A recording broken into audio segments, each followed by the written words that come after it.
ভাত, শুক্তো আর মাছের ঝোল। এই শুক্তোটা আমার চ্যানেলে খুব তাড়াতাড়ি আসবে। শুক্তোটা খুব অসাধারণ খেতে হয় আর খুব কম মশলা দিয়ে। শুক্তোতে তো এমনি মশলা লাগে না, সেই জন্য খুব কম মশলা দিয়ে আমি এই শুক্তোটা বানিয়েছি আর খেতে খুব সুস্বাদু হয়েছে। ফটাফট ফটাফট করে এত ভালো খেতে হয়েছে না, এক বাটি শুক্তো ঢেলে পুরো ভাতটাই চটকে মুটকে মেখে নিলাম।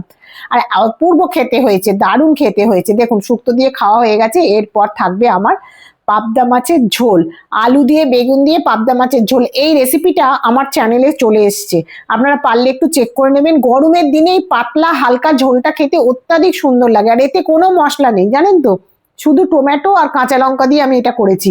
আর অত্যাধিক সুন্দর খেতে হয়, আর মাছটাও খুব দারুণ হয়েছিল।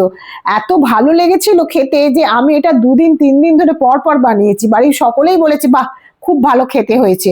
আর প্রথমের দিনকে বানিয়েছিলাম, সবাই খেয়ে নিয়েছে, তারপরের দিন আবার বানিয়েছি। দেখুন আমি আস্তে আস্তে কথা বলতে বলতে পুরো চাঁচ পোঁচ করে খেয়ে ফেললাম।